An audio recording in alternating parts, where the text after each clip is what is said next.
Shalom, everybody. Shalom. I hope everybody is doing great today. I want to jump right into it because uh, they've been loading me quicker than normal, so it's giving me less time to talk. So I want to get straight into it.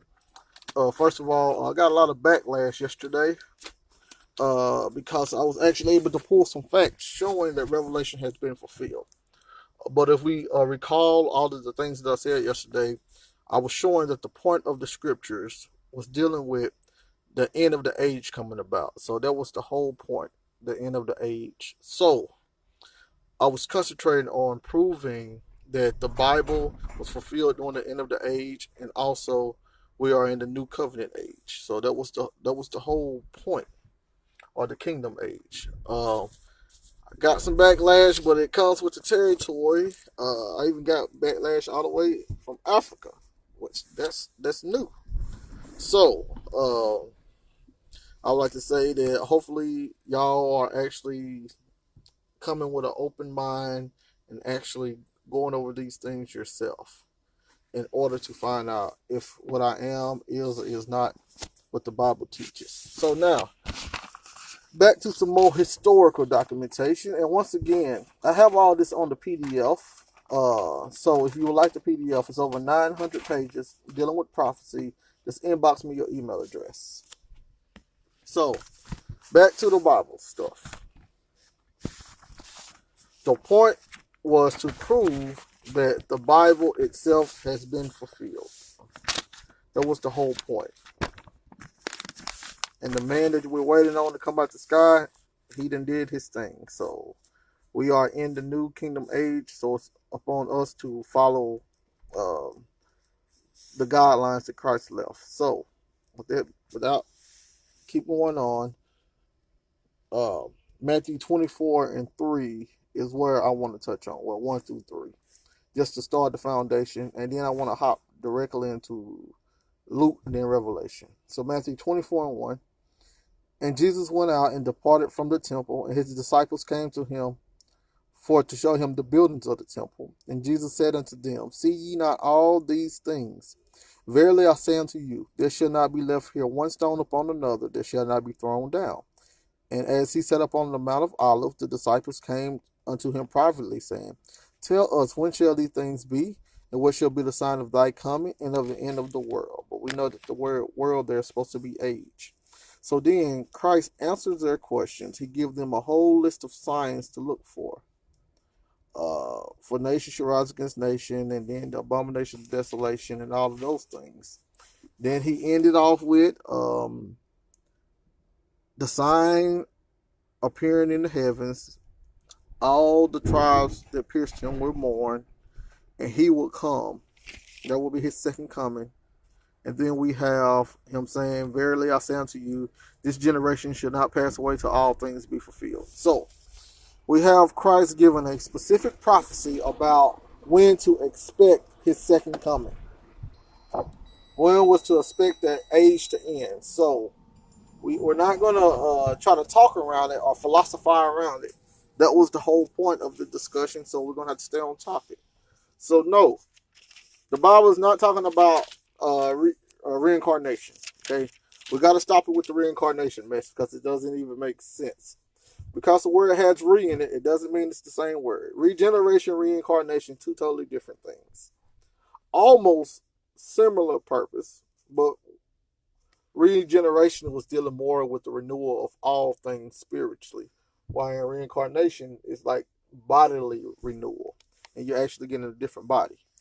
But Luke 21:24, and they shall fall by the edge of the sword, and shall be led away captive into all nations, and Jerusalem shall be trodden down of the Gentiles until the time of the Gentiles be fulfilled. Then he tells them, Shalom, Brother Robert, Shalom. Then he tells them, verse 27, and then shall ye see the Son of Man coming in a cloud with power and great glory. Verse 32, Verily I say unto you, this generation shall not pass away till all be fulfilled. So now, we have Christ telling them that their generation, he was going to come back. He was going to return during their generation. Not our generation. This is nothing about reincarnation. He specifically told the disciples he was going to return their generation. Now, the problem we're having is the nature of the return, because people are expecting to see a body come out of the sky. Hello, Miss Emma. Hello. Shalom. That's not the case at all. Just as when the Father came down, he came down in the presence of a ruler or an army. His presence, or his parousia, what you want to call it, was him coming down with an army to do his judgment. That's what it was all about. So when Christ, who does nothing different than the Father, when Christ said he was going to return, how do you think he was going to return? The same way his Father returned, by the presence of an army. That's why they had to look for signs, because if they did not have signs, they would not ever have known that this is exactly what was going on. So we have something going on in the spiritual realm and something going on the terrestrial plane. But the point is, Christ is he's in control of both of them. That's why he's the king of both realms. So we're mainly looking at the Roman army. This signifies Christ's presence. This signifies Christ's parousia, or Christ's judgment. So when Christ said they're going to look upon me, the representation of him is the Roman army. He is the Roman army. His judgment is the Roman army. They're going to look on me whom they pierced. Whom they pierced, his presence is that Roman army. So once they see the Roman army, they are looking at the presence, or the symbolism of Christ. So his second coming was the Roman army. We gotta understand that. So once we go into Revelation is all about 70 AD. It's all about the Roman army destroying Jerusalem. It's all about the Roman army actually going throughout their conquered world, destroying different nations and things. Mainly Jerusalem, though. That was the judgment that Christ gave. That's why and I guess before I jump in it, let me show you a little bit more proof. Matthew 23. This is what Christ gave as a prophecy to the disciples. To the Pharisees and scribes.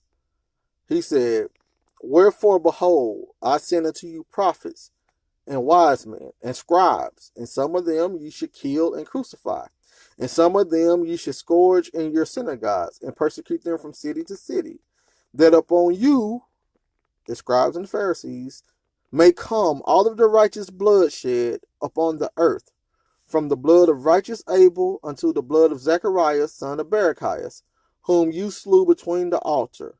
Verily I say unto you, all these things shall come upon this generation."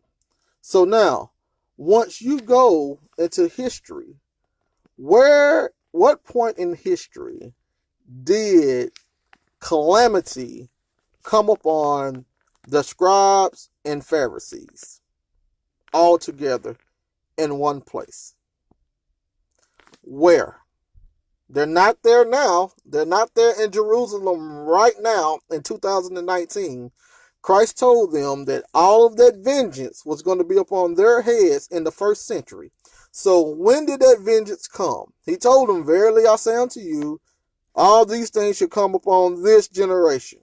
So when did those things come? Verse 37. "O Jerusalem, Jerusalem, that killest the prophets and stonest them which are set unto thee. How often would I have gathered thy children together, even as a hen gathered her chickens under her wings, and ye would not."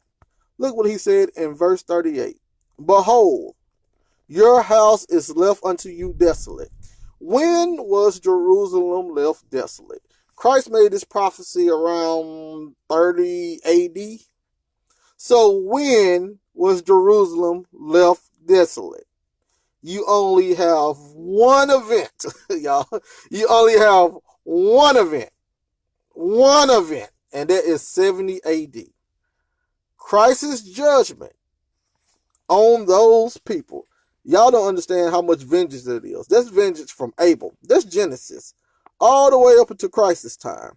That's how much blood, that's how much vengeance was going to come upon that one generation. That's a lot of vengeance. Every righteous person. So now, every righteous person. So we have that right there. So, we're looking for an event that happened in Jerusalem. So, once we find an event that happened in Jerusalem, we can know that this is Christ's second coming. So now, my brother said Revelation ain't been fulfilled, so let's keep going through Revelation. So now I'm saying that Revelation is about Christ. So, Revelation 1:1, the revelation of Jesus Christ, which God gave unto him to show unto his servants things which must shortly come to pass, and he sent and signified it by his angel. So in the first century, John the Revelator got a vision that was spoken of Christ. Christ gave a prophecy, so this vision is going to only be about Christ. The vision is only about Christ and his prophecy. It's not about nothing else except Christ. So we cannot make it America and Asia or all the stuff that people try to make it. It's about Christ. So we can't take it out of its historical context. So now, let's go to an accurate account, which is Josephus, an accurate historical account of somebody who was actually alive during the destruction of the temple. And let's see if we can find some of the live witness accounts that Josephus stated. Let's see, can we find some similarities in the book of Revelation to show you the book of Revelation was actually about 70 AD, and it's nothing about 2019 or our future. It's about the prophecy that Christ made against the destruction of the temple. So let's see if I can prove that. I want to jump back to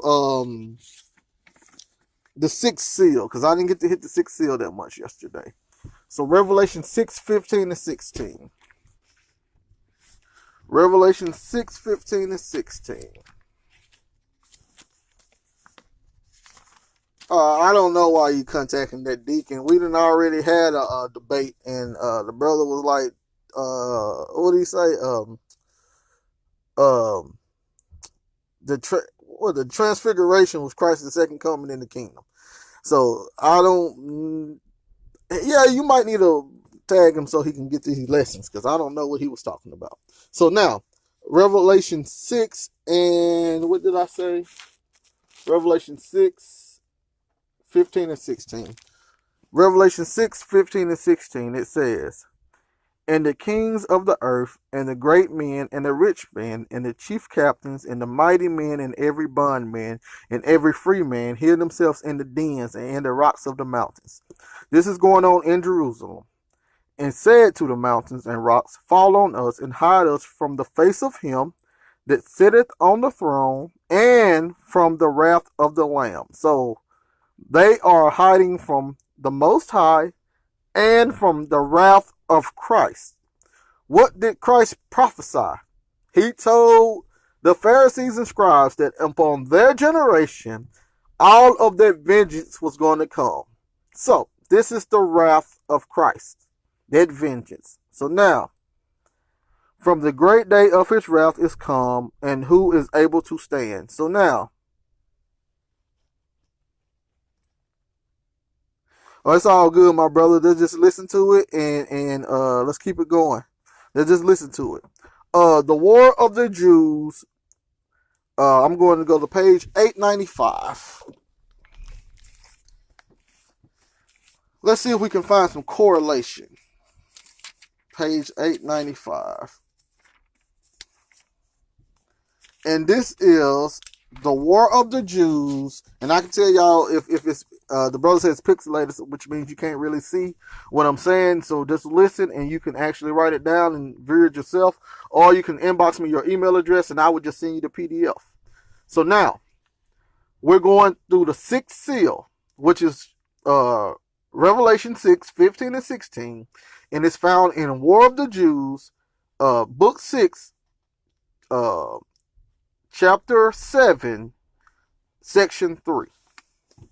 All right, so now, let's see what it says. So now, the last hope which supported the tyrants and the crew of robbers who were with them was in the caves and caverns underground, whither, if they could fly, they did not expect to be searched for, but endeavored that after the whole city should be destroyed and the Romans gone away, they might come out and escape from them. This was no better than a dream of theirs, for they were not able to lie hid either from God or from the Romans. So, let me read it again in Revelation 6. Revelation 6, 15 and 16.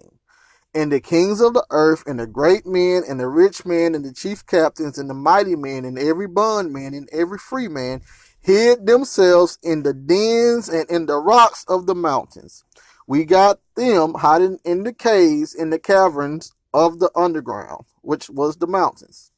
And said to the mountains and rocks, fall on us, and hide us from the face of him that sitteth on the throne, and from the wrath of the Lamb, which is the Roman army.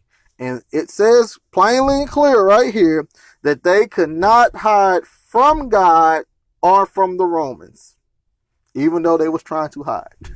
So now, this is called fulfillment of a vision. It's a vision, then we have the fulfillment. So, if you want everything 100% exact, then you might want to reread the Bible to understand how visions work.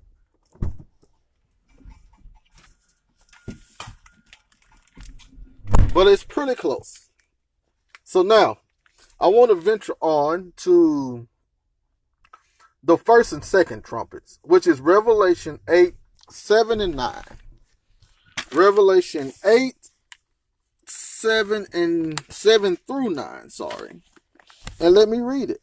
And yes, we're under the new covenant. So Revelation 8, 7 through 9. The first angel sounded, and there followed hail and fire mingled with blood, and they were cast upon the earth, and the third part of trees was burnt up, and all green grass was burnt up. And the second angel sounded, and as it was a great mountain burning with fire, was cast into the sea, and the third part of the sea became blood, and the third part of the creatures which were in the sea and had life died, and the third part of the ships were destroyed. So now, I'm going to break this up. I'm going to go to page 769 first, which is the first angel sounded, and there followed hail and fire mingled with blood, and they were cast upon the earth, and the trees, and the third part of trees were burnt up, and all green grass was burnt up. Y'all really got to understand this imagery and this symbolism inside of scriptures that you only can find in the Old Testament to actually understand who the trees and the grass and all of that was. So I ask you to go restudy the symbolism or the symbolic language of the Jews. So now, page 769. War of the Jews, chapter 4, section 1, around verses 62. Well, my brother, you can say so many holes in the doctrine all you want to. I'm reading Bible and history. So, if you feel like that I have some opinion somewhere, I'm reading straight Bible and straight history. Meanwhile, other people read the Bible and then make up what they think it means. That's how you don't think we're in the new covenant, because someone taught you that we was not in the new covenant, because they say, see, what you're talking about, see, if we teaching people still to know the Lord, then we can't be in the new covenant, because obviously that no is talking about information and intelligent and teaching people, which is obviously not, but we teach ourselves out of stuff. And then when somebody try to correct it, they're the one that's in error. So let me keep going. and you're straight not understanding. Okay, well, let me go back to reading. My bad, y'all. Let me get back to reading. Revelation 8 and 7. And the first angel sounded, and there followed hail and fire mingled with blood, and there cast upon the earth, and there were cast upon the earth, and the third part of the trees was burnt up, and all green grass was burnt up. War of the Jews, chapter 4, section 1, around verse 62. By this means he provoked the Romans to treat the country according to the law of war. Nor did the Romans out of the anger they bore at this attempt leave off either by night or by day, burning the places in the plain, or stealing away the cattle that were in the country, and killing whatsoever appeared capable of fighting perpetually, and leading the weaker people as slaves into captivity, so that Galilee was overfilled with fire and blood, nor was it exempted from any kind of misery or calamity, for the only refuge they had was this, that when they were pursued, they could retire to the cities which had walls built them by Josephus. So now we have all of the elements that we need inside of Revelation found in the War of the Jews. Once again, I'm showing how Revelation itself was about 70 AD using a live witness that lived during 70 AD destruction of the temple. So now, John was seeing the vision behind it. Christ prophesied about it. John saw the vision behind it, and Josephus wrote the actual accordance of it. 3 different sources, starting with Christ as number 1. So now, I want to go to the 6th trumpet, which is Revelation 9, 13 through 16. And I will read it. Oh, my bad. I didn't even finish going through, I didn't finish going through, let's see. I didn't finish going through this. Let me go back before I jump to the next, the 6th trumpet. Verse 8, Revelation 8 and 8. And the second angel sounded, and there followed hail and fire mingled with blood.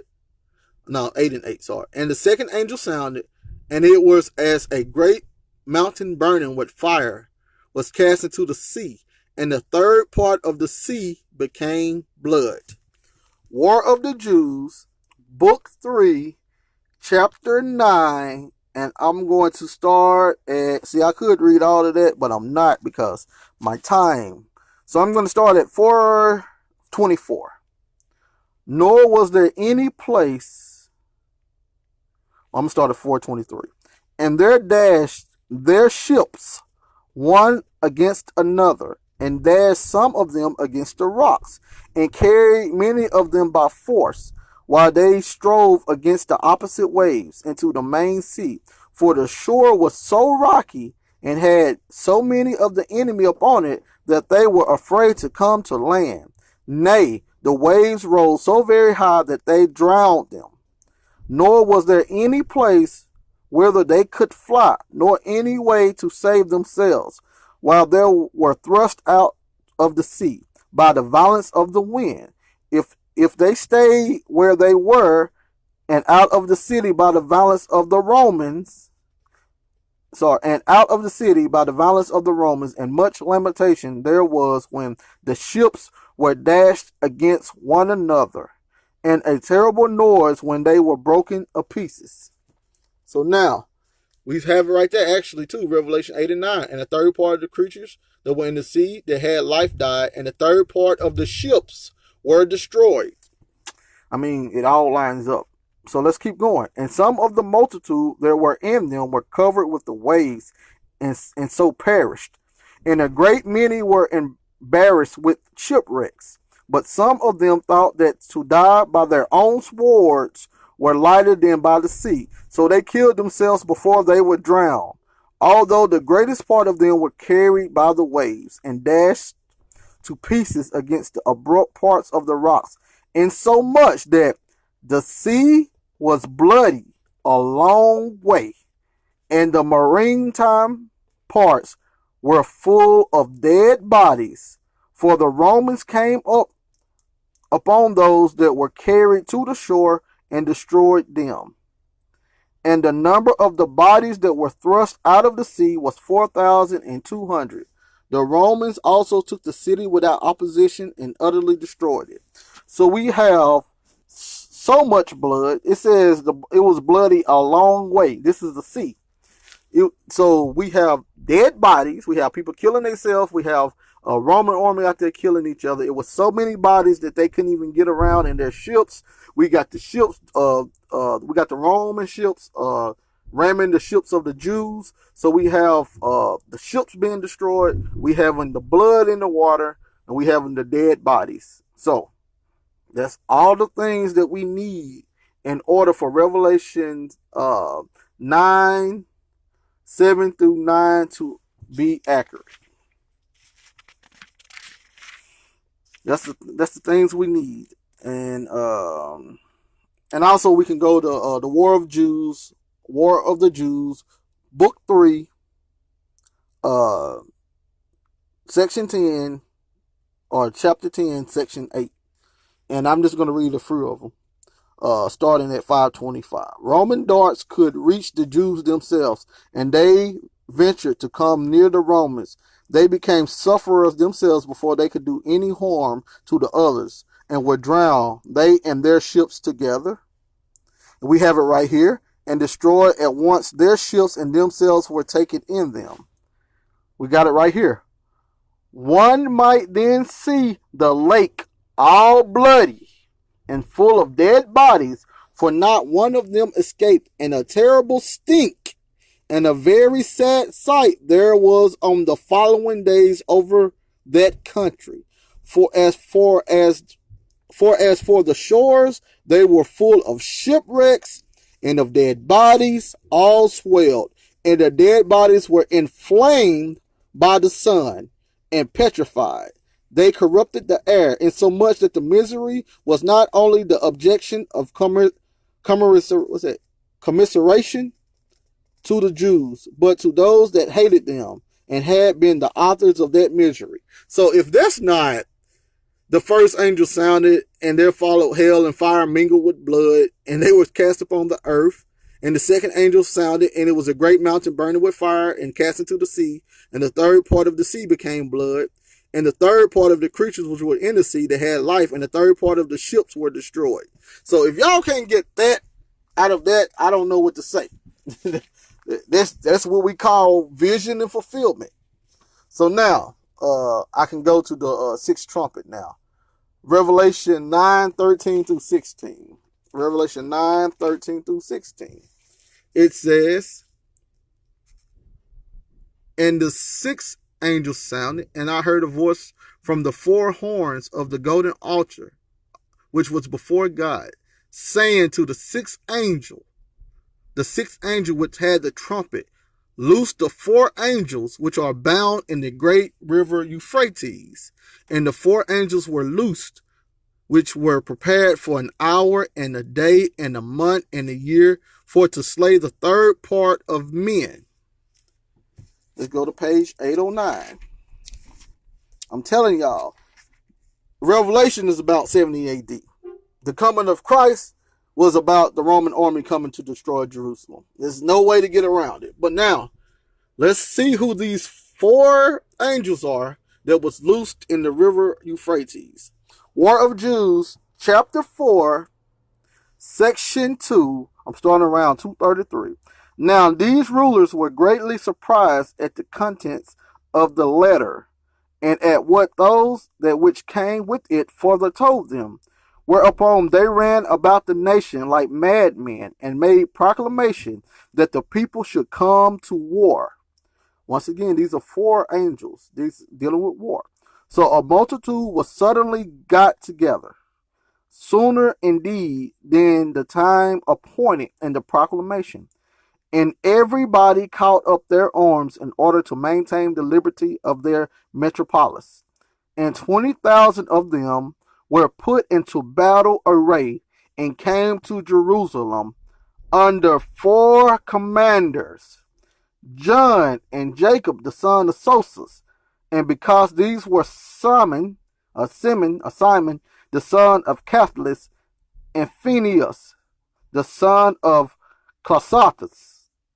So, and now this exit of the messengers was not known either to Ananias or to the guards, but the approach of the Idumeans was known to him. So, we have the 4 angels being loosed in the Euphrates River to start war. We have these 4 commanders right here that was brought up or was put together because of them declaring the war. So, once again, we have another alignment with history and Bible prophecy. So, you all, and they gave me the green light, so I'm finna have to go. Let's see if I got time for one more. Let's see if I got time for one more. Let's see. Yeah, I'm just going to do this one real fast. Revelation 11 and 3. Grace and peace, Mr. Lee. I'm going to do this one more, then I'm going to call it quits for today, and then I'm going to retouch this tomorrow. Revelation 11 and 3. And I will give power unto my 2 witnesses, and they shall prophesy 1,260 days, clothed in sackcloth. These are the 2 olive trees and the 2 candlesticks standing before the God of the earth. And if any man hurt them, let me go down. Verse 7. And when they have finished their testimony, the beast that ascended out of the bottomless pit shall make war against them and shall overcome them and kill them. And their bodies shall lie in the street of the great city, which spiritually is called Sodom and Egypt, where our Lord was crucified. Our Lord was only crucified in Jerusalem. That's not America, okay? Verse 9. And they of the people and kindreds and tongues and nations shall see their dead bodies 3 days and a half, and shall not suffer their dead bodies to be put in graves. So now, where can we find that in history? We go to War of the Jews, chapter 5, section, I'm going to start at section 2. But the rage of the Idumeans was not satiated by these slaughters, but they now betook themselves to the city and plundered every house and slew everyone they met. For the other multitude, they esteemed it needless to go on with killing them. But they sought for the high priest, and the generality went with the greatest zeal against them. And as soon as they caught them, they slew them, standing upon their dead bodies in a way of jest, upbraided Ananias with his kindness to the people, and Jesus with his speech made to them from the wall. So once again, they killed Ananias with his kindness of the people, and Jesus with his speech made to them from the wall. Nay, they proceeded to the degree of impiety as to cast away their dead bodies without burial. And I'm gonna slide down. It says, let's get more about Ananias. Ananias, he was on other accounts also venerable and a very just man. And besides the grandeur of that nobility and dignity and honor of which he was possessed, he had been a lover of a kind of parity, even the regard of the meanest of the people. What about Jesus? Jesus was also joined with him, and although he was inferior to him upon the comparison, he was superior to the rest. I cannot, let me tell you what Josephus said, who lived during this era.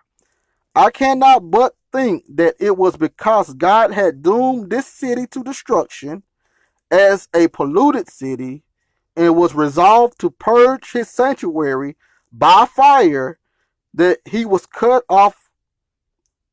cut off these their great defenders and well wishers. So now we have it right there that, well, we actually have them talking about, this is actually Revelation when the Most High put this, well, actually when Christ prophesied to destroy Jerusalem, to purge it with fire because it had become a harlot. There's only one place that the Lord was crucified at. It's only one place. Okay, you're not going to get America out of that. But let's see if we can find something else. There's another quote here that I was wanting to find.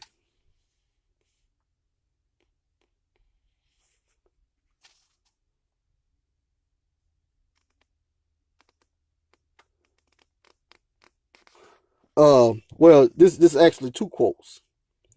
Right here, 325. And I cannot but imagine that virtue itself groaned at these men's case, and lamented that she was here so terribly conquered by wickedness. And this at last was the end of Ananias and Jesus. But, verse 318, I should not mistake if I said that the death of Ananias was the beginning of the destruction of the city, and that from this very day may be dated the overthrow of her wall and the ruins of her affair, whereupon they saw their high priest and the procurer of their preservation slain in the midst of their city. So you have somebody who lived back then saying that the destruction of Jerusalem happened when these two guys got killed and they did not bury them. You have it in Revelation 11. Right. Where is it at? Revelation 11, right? 9 and 10. And they of the people and kindreds and tongues and nations shall see their dead bodies 3 days and a half, and shall not suffer their dead bodies to be put in graves. And they that dwell upon the earth shall rejoice over them and make merry, and shall send gifts to one another, because these two prophets tormented them that dwelt on the earth. So, I'm done right now. So, what have we just proven once again? We have Bible prophecy. We have fulfillment. The only difference is the fulfillment happened in the first century. That's the only difference. The fulfillment happened in the first century. You're not going to be able to get the 21st century out of that.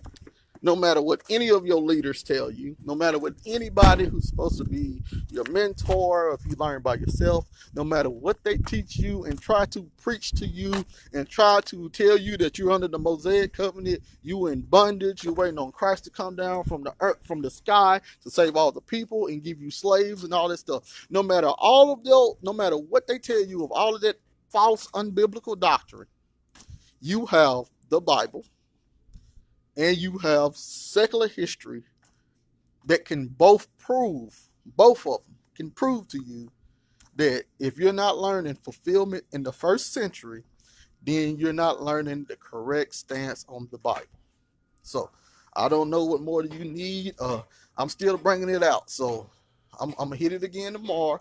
It's a bunch more facts that we can go into Revelation and as well as Josephus and see the fulfillment. I got your paperwork ready. I appreciate it, man. Hey, can They locked it. Yeah. All right, hold on, y'all. And my badge right there too. That's me. That's yours. Yeah, that's all me.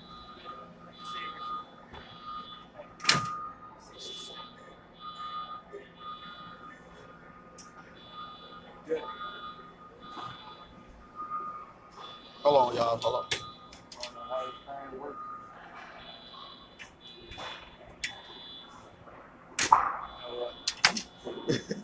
We'll just do it this way. I appreciate it, man. See y'all tomorrow. All right, y'all. So that's what we got right there. So y'all can tag as many people as you like.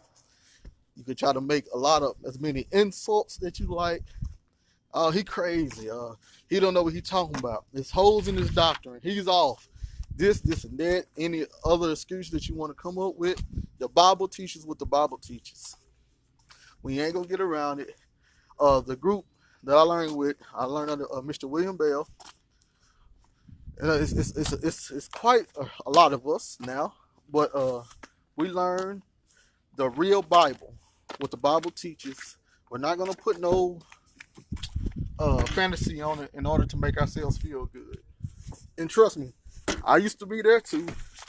It took some studying for me to come around. But I'm not going to argue with Christ or the Bible. So, I'm sorry that they got y'all believing a fantasy. And y'all believe that we're not in the new covenant. And they give y'all a lot of precepts that they call precepts, which is not precepts. Precepts are commandments. So they give y'all a lot of verses, and then they misrepresent the verses because it was misrepresented to them.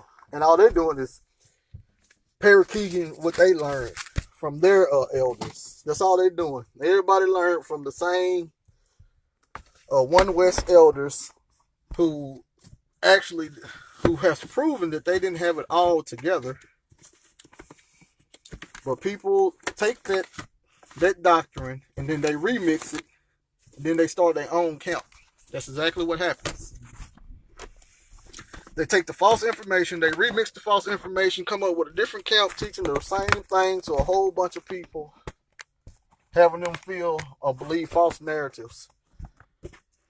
And we got to come out of that way of thinking, that mindset, because obviously it's period. It's going against the teachings of the Bible. 100%. It goes against the teachings of the Bible.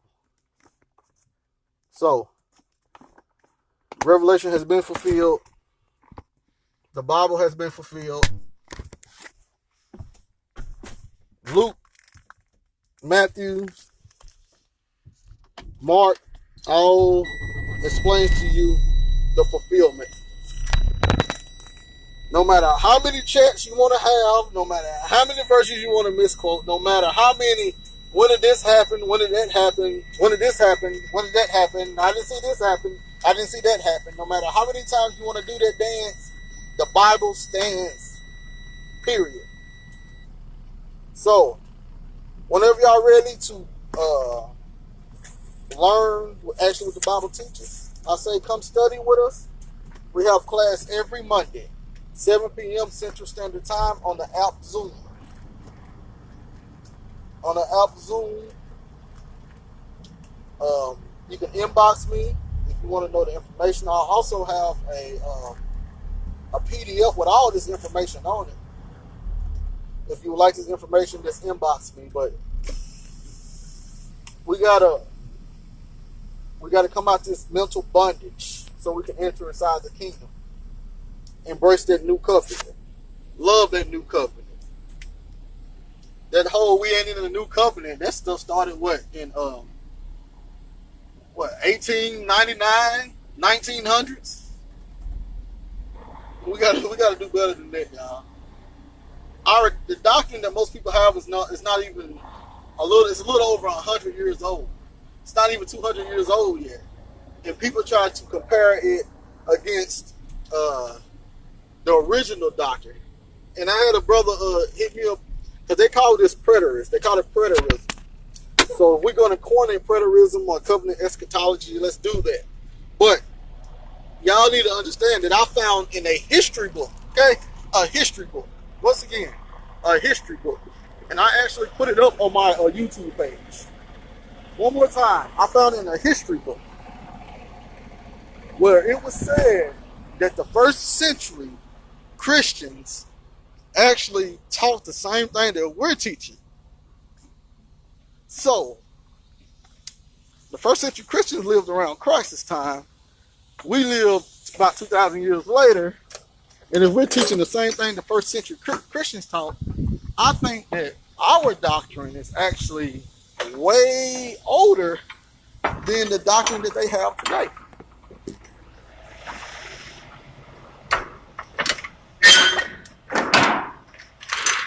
But once again, I just don't say it to say it. I can prove it. That's one thing about me now. I can prove it. I can prove the claims. When I say Christ came back, I can show you. I can prove it. I mean, when other people say he haven't, the only thing they can do is try to misquote their way out of it. And before I get off this, the last message, which was one of the first things I said, we got to start with this this reincarnation mess. We got to start with it, okay? We got to start with the reincarnation. There's nowhere in the Bible. There's something that somebody made up in order for their theology or their ideology to stick against the scriptures. Well, Christ said he was coming back that generation. Yeah, I know, but once you go to reincarnation, that generation keep coming back over and over and over again. So, Christ didn't say that at all. He said that generation. And then he didn't make no mention of over and over and over again. Christ didn't make none of that mention. Oh, let me find that one verse that maybe might be talking about reincarnation, and let's say this is what the whole Bible is about. We got to stop that.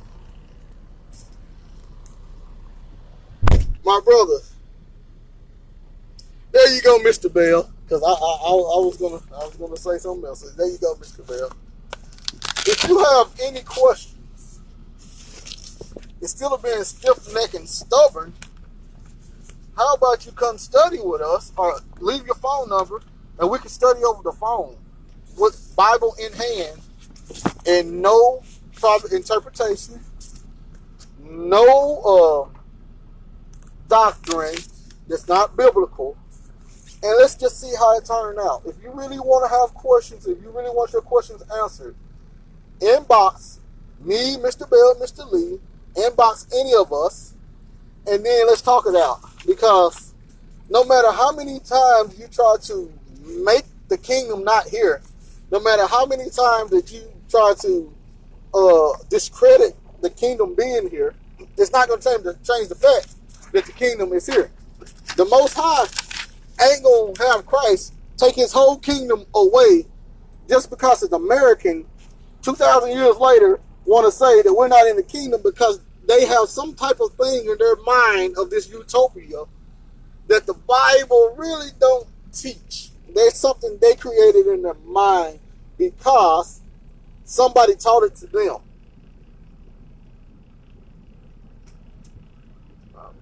9:30. But I digress. Thank you all for listening. Mr. Bell, I know you already got him. I already know. So if you have anything, oh, he's in Memphis? Oh, if he's in Memphis, most definitely. And if you can, let's send him a message. I got to get off of here. I got to disconnect, so I got to get off. So I like to say shalom, shalom. And if you need anything, you want to say anything, hit up Mr. Bell. You can hit me up or anybody. Simple as that. Oh, yeah, we got a debate coming up.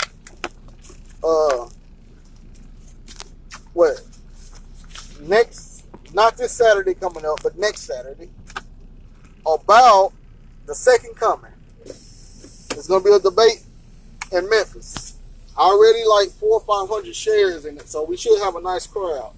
Y'all come on out, and then maybe you can listen in and maybe see why we have the view that we have compared to the view that other people have. Or you just can listen on to the YouTube channels or the live information that we put out. But all right, y'all. Shalom. Love y'all. Have a great day.